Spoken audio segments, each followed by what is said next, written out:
ఇప్పుడు మీరు గుంటూరు వెస్ట్ నుంచి ఎమ్మెల్యేగా వినిపిస్తోంది. అవును. గతంలో మీకు గుంటూరు నుంచి ఎంపీగా వినిపించింది మీ పేరు. నరసరావుపేట ఎంపీ అన్నారు. పెదకూరపాడు ఎమ్మెల్యే అన్నారు. ఇలా రకరకాలుగా వినిపించింది. చివరికి మళ్ళీ ఇక్కడ ఫిక్స్ అయ్యారేంటి? ఇలా వచ్చింది మళ్ళా? అంటే నాకు మొదటి నుంచి కూడా గుంటూరు వెస్ట్ నుంచి పోటీ చేయాలని. ఎందుకంటే గుంటూరు నేను పుట్టింది, పెరిగింది, చదువుకుంది మొత్తం అంతా గుంటూరులో అండి. నాకు గుంటూరులో ప్రతి ఏరియా కూడా నాకు బాగా పరిచయం. నా మిత్రులు, బంధువులు అందరూ కూడా నాకు గుంటూరులో ఉన్నారు. ప్రతి వార్డులో కూడా నా సొంత టీం, సొంత క్యాడర్ ఉంది. ఎన్నో సంవత్సరాల నుంచి అక్కడ కార్యక్రమాలు చేస్తున్నాను కాబట్టి నాకు గుంటూరు ప్రజలతో మమేకం అయిపోయి నాకు గుంటూరు నుంచి చేయటమే ఇంట్రెస్ట్. మీరు అన్నట్లు కొన్ని చోట్ల పేర్లు వినపట్ట మాత్రం వస్తుంది. నేను ఎప్పుడు కూడా గుంటూరుకే ఫిక్స్ అయి ఉన్నాను. తెలుగుదేశం పార్టీ మాత్రం నన్ను నరసరావుపేట ఎంపీకి కంటెస్ట్ చేయడానికి ఇంట్రెస్ట్ ఉందా అని చెప్పేసి నన్ను గతంలో ఆడటం జరిగింది. అలానే ప్రకాశం జిల్లా దర్శి నుంచి కూడా పోటీ చేసే ఆసక్తి ఉందా అని కూడా నన్ను ఆడటం జరిగింది కొన్నాళ్ళ క్రితం, దాదాపు సంవత్సరం 2 సంవత్సరాల క్రితం. కాకపోతే నాకు మొదటి నుంచి కూడా నా గుంటూరు వెస్ట్ నుంచి పోటీ చేయాలి అనే ఇంట్రెస్ట్ ఉండటం వల్ల, ప్లస్ పార్టీ కూడా ఎప్పుడు నాకు గుంటూరు వెస్ట్ పలానా వాళ్ళకి కన్ఫర్మ్ చేశాం కాబట్టి నీకు సీట్ లేదు అని కూడా చెప్పలేదు. సో నేను కార్యక్రమాలు చేస్తున్న సంగతి వాళ్ళకి తెలుసు. పార్టీ నాయకత్వం కూడా నన్ను కార్యక్రమాలు చేయమని ప్రోత్సహించారు. సో అందుకే నేను గుంటూరులోనే ఇది ఉన్నానండి. కానీ గుంటూరు వెస్ట్కి విపరీతమైనటువంటి కాంపిటీషన్ ఉంటుంది. అసలు అందరూ అక్కడే అడుగుతుంటారు టికెట్ ఆల్మోస్ట్. కారణం ఏంటంటే అది టీడీపీకి కంచుకోట అని ఒక బలమైనటువంటి నమ్మకం అందరిలో ఉంది. అక్కడి నుంచి నించున్నామంటే టీడీపీ నుంచి గెలుస్తాం అనేది ఒక బలంగా ఉంది, పాతుకుపోయినటువంటి నమ్మకం. మరి ఇప్పుడు ఎలా అంతమంది కాంపిటీటర్స్ తోటి ఎలా ఇప్పుడు మోహన్ కృష్ణ గారు? గుంటూరు వెస్ట్ అనేది తెలుగుదేశం కంచుకోట అనేది అందరు కూడా అనుకుంటారు. కానీ వాస్తవం ఏంటంటే గుంటూరు వెస్ట్ తెలుగుదేశం కంచుకోట కాదండి.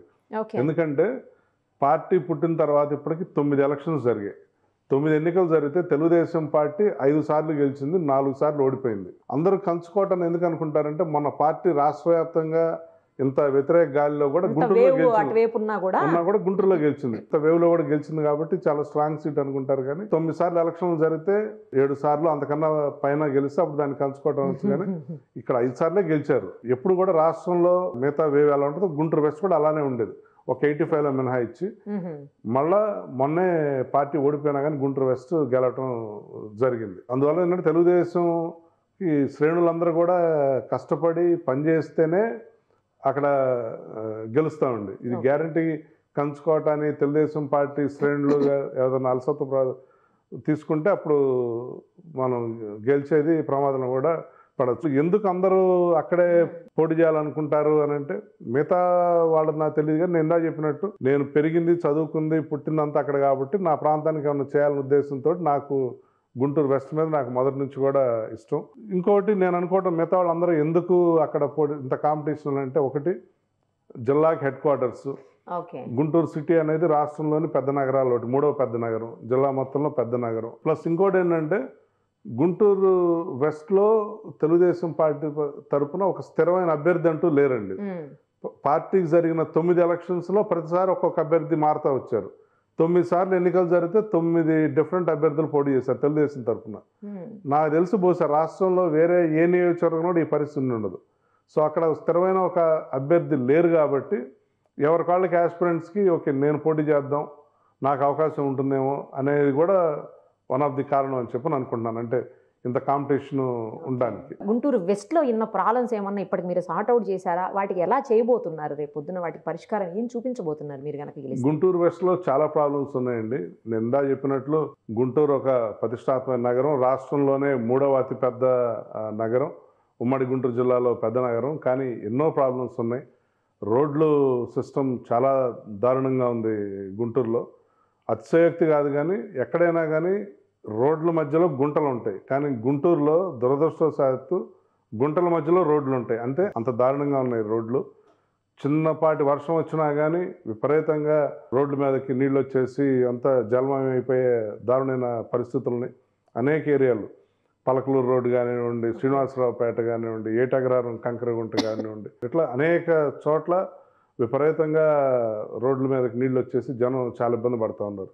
అలానే డ్రైనేజ్ వ్యవస్థ కూడా చాలా దారుణంగా ఉంది. ఏమాత్రం కూడా దాన్ని ఒక క్రమబద్ధీకరించలేదు. మురుగునీరు విపరీతంగా రోడ్ల మీద వచ్చేస్తా దాని నుంచి ఈ దోమలు ఎన్ని వ్యాప్తి చెంది వాటి నుంచి మలేరియా, డయేరియా లాంటి వ్యాధులు వచ్చి జనం కూడా చాలా ఇబ్బంది పడుతున్నారు. అండర్ గ్రౌండ్ డ్రైనేజ్ సిస్టమ్ని ఇమీడియట్గా దాన్ని స్ట్రీమ్లైన్ చేయాలి. కొంత చేశారు కానీ ఇంకా చాలా పెండింగ్ ఉంది. అట్లానే విపరీతమైన ట్రాఫిక్ సమస్య. ఎందుకంటే నగరంలో ఉండేవాళ్ళే కాకుండా బయట నుంచి కూడా ఉద్యోగాల కోసం, వైద్యం కోసం, ఉపాధి కోసం అనేక మంది నిత్యం వస్తూ ఉంటారు. దానివల్ల గుంటూరు నగరంలో లక్షలాది మంది, దాదాపు ఇప్పుడు 10 లక్షల మంది నివసిస్తూ ఉన్నారు. దానికి తగ్గట్టుగా ట్రాఫిక్ వైజ్ ఏమి ఇంప్రూవ్మెంట్ అయితే జరగలేదు. గుంటూరుకి ఆగిపోట్ లాంటి శంకర్లాస్ ఓవర్ బ్రిడ్జ్ దాదాపు 50 ఏళ్ల పైనుంచి ఉంది, శిథిలావస్థలో ఉంది. అయినా కానీ దాన్ని ఆధునీకరించడం కానీ అలాంటివి కూడా ఏం జరగలేదు. ఇమీడియట్గా అంబేద్కర్ స్టాచ్యూ దగ్గర నుంచి ఏసీ కాలేజ్ లేదా హిందూ కాలేజ్ వరకు ఒక ఫ్లైఓవర్ని, ఎక్స్టెండ్ ఎక్స్ప్రెస్ వేని నిర్మించాల్సిన అవసరం ఉంది. అలానే గుంటూరు నగర్ నుంచి ఇన్నర్ రింగ్ రోడ్డుకి వెళ్ళడానికి ప్రధానంగా అందరూ జేకేఎస్ కాలేజ్ రోడ్ని వాడతారు. అక్కడ డివైడర్ లేక చాలా ప్రమాదాలు జరుగుతాయి, చాలామంది చనిపోతూ ఉన్నారు. ఇలా ట్రాఫిక్ వేస్ చాలా ఇబ్బందులు ఉన్నాయి.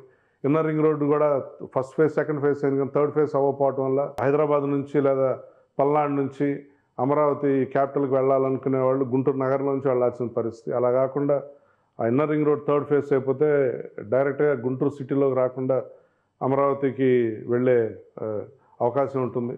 అలానే ఇంత పెద్ద నగరంలో బేసిక్ నెసెసిటీ అయిన మంచినీళ్ళ కోసం కూడా జనం తీవ్రంగా ఇబ్బంది పడే పరిస్థితులు ఉన్నాయి.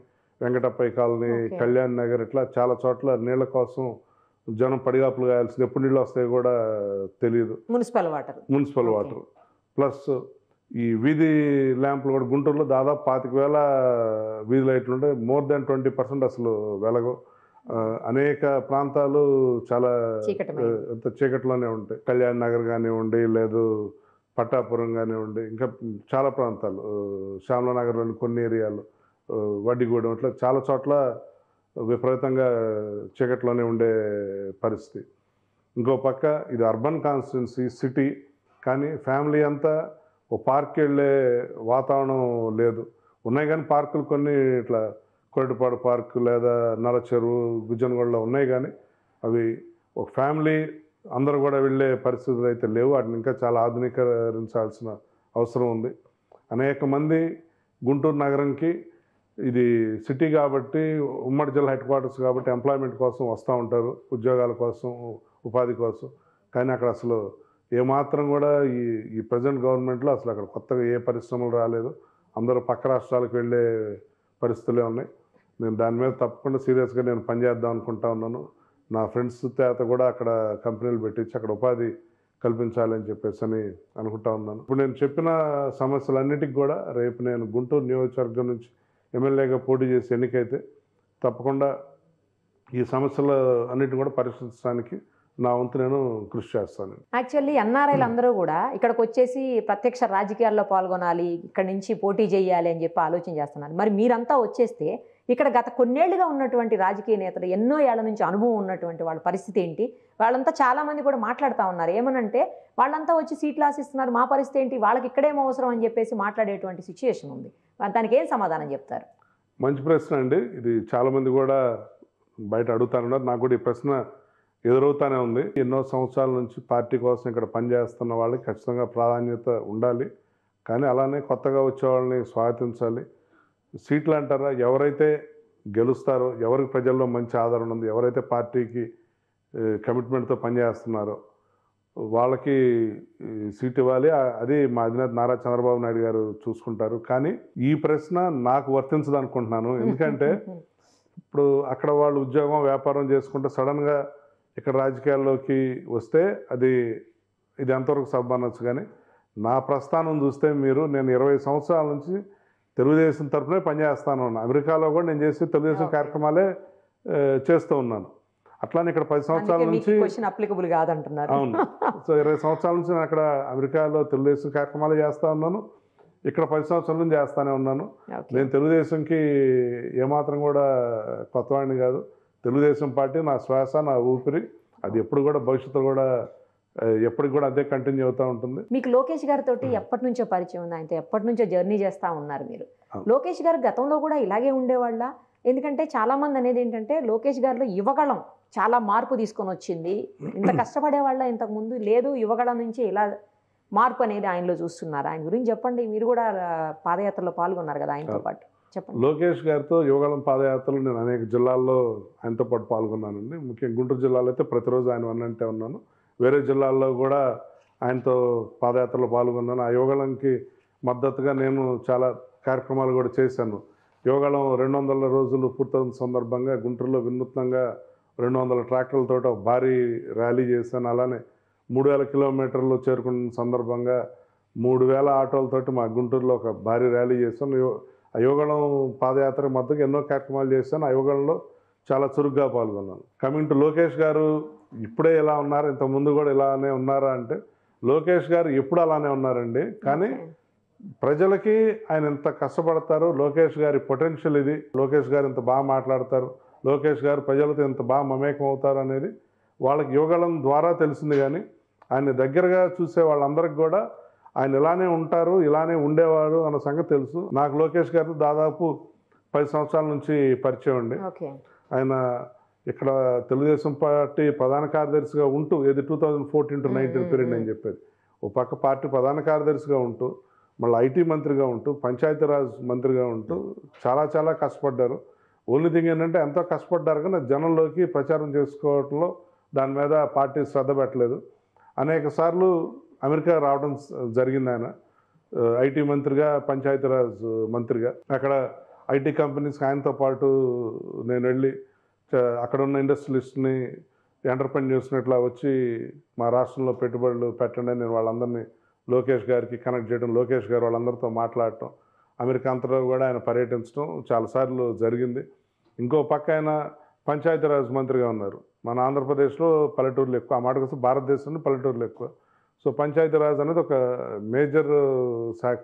ఎన్ఆర్ఐలు అందరూ కూడా మీ పల్లెటూరుని అభివృద్ధి చేసుకోవట్లో మీరు గవర్నమెంట్తో కలిసి పనిచేయండి, మీ జన్మభూమిని మీరు దత్తత తీసుకోండి అని చెప్పేసి అక్కడ ఎన్ఆర్ఐలు అందరినీ కూడా ఆయన అనేక చోట్ల పర్యటించి వాళ్ళందరితో కూడా మాట్లాడడం జరిగింది. ఈ పర్యటనలన్నింటిలో కూడా చాలా చాలా బిజీగా, కొంచెం కూడా ఏమాత్రం ఖాళీ లేకుండా పొద్దునెప్పుడో మొదలైతే అర్ధరాత్రి వరకు సాగి. నేను కొన్నిసార్లు అడిగామండి, బాబు అసలు మీకు వచ్చిన దగ్గర నుంచి కొంచెం కూడా రెస్ట్ లేదు, ఈ పూట ఏమన్నా బ్రేక్ తీసుకుందామా, లేకపోతే రేపు ఏమన్నా సెలవు అంటే, లేదన్నా లేదు లేదు లేదు ఏం పర్లేదు కంటిన్యూ చేయండి అని చెప్పేసి. తండ్రికి తగ్గ తనయుడు అండి ఆయన. కష్టపడే దాంట్లో చంద్రబాబు నాయుడు గారు ఎంత కష్టపడతారో లోకేష్ గారు కూడా అంతే కష్టపడతారు. ఇంకో పక్క ఎన్టీఆర్ గారిలో ఉన్న ఆవేశం కూడా ఆయనలో ఉంది. చంద్రబాబు నాయుడు గారిలో ఉన్న ఆలోచన, ఎన్టీఆర్ గారిలో ఉన్న ఆవేశం రెండు కలబోసిన నాయకుడు నారా లోకేష్ గారు. కాకపోతే ప్రజలకు ఏంటంటే ఆయన్ని దగ్గరగా చూసే అవకాశం ఇంతకుముందు రాలేదు. ఇప్పుడు ఈ యువగళం ద్వారా ఆయన రాష్ట్రం మొత్తం కూడా పర్యటించడం, అన్ని వర్గాల ప్రజలు కూడా ఆయన్ని కలవటంతో అందరికి కూడా ఇది నారా లోకేష్ గారు అని చెప్పేసి వాళ్ళకి అర్థమైంది. కానీ ఈ రాష్ట్రానికి కాబోయే నాయకుడు, భవిష్యత్ ముఖ్యమంత్రి నారా లోకేష్ గారు, అలానే తెలుగుదేశం పార్టీ భవిష్యత్ రథసారథి నారా లోకేష్ గారు. ఆయనతోటి నెక్స్ట్ 20-25 సంవత్సరాలు నాలాంటి వాళ్ళు అందరం కూడా పయనించడానికి సిద్ధంగా ఉన్నాం. నేను కొన్ని పిక్స్ చూస్తుంటే బాలకృష్ణ గారు కనిపిస్తూ ఉన్నారు మీ బ్యాక్. బాలకృష్ణ గారితో కూడా మంచి అనుబంధం ఉన్నట్లుంది. ఎలా పరిచయం అంటే అఫ్కోర్స్ పార్టీ ఉన్నప్పుడు పరిచయం ఉంటుంది అనుకోండి, కానీ బట్ అంతటి అనుబంధం ఎలాగా? మీ పేరు వినగానే బాలకృష్ణ గారితో చాలా క్లోజ్ అని అంటుంటారు, ఎందుకు అలా, ఎలా? బాలకృష్ణ గారితో ఎన్నో సంవత్సరాల నుంచి నాకు బాగా పరిచయం ఉందండి. దాదాపు 20 సంవత్సరాల క్రితం ఆయన ఫస్ట్ తెలుసు, కానీ గత 15 సంవత్సరాల నుంచి మరింత సాన్నిహిత్యం పెరిగింది. బాలకృష్ణ గారు నన్ను ఒక మిత్రుడిగా, ఒక కుటుంబ సభ్యుడిగా ఆదరించడం నిజంగా నా అదృష్టం. ఆయనతోటి నాది సుదీర్ఘ ప్రయాణం. బాలకృష్ణ గారు అనేక సార్లు బసవతారకం క్యాన్సర్ హాస్పిటల్లో ఈ ఫండ్ రైజింగ్కి అనేకసార్లు అమెరికా రావటం, అప్పుడు నేను చాలాసార్లు ఆ కార్యక్రమాలు అక్కడ కోఆర్డినేట్ చేయటం, అలానే నాట్స్కి అనేక సార్లు బాలకృష్ణ గారు అమెరికా రావటం, తానాకి అమెరికా రావటం, ఆయన ఎప్పుడు వచ్చినా కూడా నేను కూడా ఆయన వెన్నంటే ఉంటాం. అలానే ఇక్కడ హిందూపూర్లో కూడా నేను కొన్నిసార్లు ఆయనతో పాటు పర్యటించడం జరిగింది. ఇట్లానే క్యాన్సర్ హాస్పిటల్ కూడా నా వంతు నేను చేస్తూనున్నాను. అట్లా బాలకృష్ణ గారితో ఒక లాంగ్ జర్నీ, లాంగ్ అసోసియేషన్. ఆయన కృషి, క్రమశిక్షణ, పట్టుదల కలబోస్తే నందమూరి బాలకృష్ణ గారు. ఒకే సమయంలో ఆయన 3 బాధ్యతలని దిగ్విజయంగా నిర్వహిస్తున్నారు. ఓ పక్క సినిమా నటుడుగా ఇన్ని సంవత్సరాలైనా 4 దశాబ్దాలైనా కూడా ఇప్పటికి కూడా బ్రహ్మాండంగా ఎంతమంది కోట్లాది మంది తెలుగు ప్రేక్షకులను అలరిస్తూ ఉన్నారు. ఇంకో పక్క హిందూపురం శాసనసభ్యుడిగా అక్కడ ప్రజలకు ఎంతో సేవ చేస్తున్నారు. ఇంకో పక్క Basavataraka Indo American cancer hospital చైర్మన్గా దేశంలోనే ఒక అగ్రశ్రేణి క్యాన్సర్ హాస్పిటల్గా వారు ఆసుపత్రిని తీర్చిదిద్దుతున్నారు. వారితోటి దగ్గరగా చూసినప్పుడు ఒకే రోజు ఈ 3 కూడా అంటే నిత్యం ఆయనతో ఉన్నప్పుడు కూడా ఇప్పుడు ఆయన హిందూపూర్ వెళ్ళకపోయినా కానీ మనం ఆయన పక్కన కూర్చుంటే కంటిన్యూస్ ఈ ఫోన్లో మాట్లాడుతూ ఉంటారు. అలానే క్యాన్సర్ హాస్పిటల్ సంబంధించి కూడా ఆయన విపరీతమైన శ్రమజీవి, విపరీతమైన క్రమశిక్షణ. ప్రతిరోజు కూడా ఆయన 3 గంటల ఆయనతో అనేక సార్లు ఏదైనా కార్యక్రమాల్లో పాల్గొన్నప్పుడు కూడా అది ఒక్కసారి లేట్ అయ్యేది, 10 అయ్యేది, 11, 12. మాకు మళ్ళీ మరుసటి రోజు 7, 8 లేస్తాం, కానీ ఆయన మాత్రం పొద్దున్నే 3కే లేచి రెడీగా ఉండేవాళ్ళు. ఏది 365 రోజులు కూడా. ఎన్టీ రామారావు గారు కూడా అంతే. అవును అవును, ఎన్టీ రామారావు గారి గురించి విన్నాము, నాకు ప్రత్యక్షం చూసే అదృష్టం లేదు, కానీ బాలకృష్ణ గారిని నేను ప్రత్యక్షంగా చూశాను. అంత కష్టపడతారు, అలా అని అంత తక్కువసేపు నిద్రపోయినా కానీ అదేం లేదు. ఆయన ఒక బండిల్ ఆఫ్ ఎనర్జీ, ఏంటంటే ఎంతో ఉత్సాహంగా, ఎంతో ఎనర్జీ తోటి, ఎంతో పాజిటివ్ అట్మాస్ఫియర్ని క్రియేట్ చేస్తూ ఉంటారు.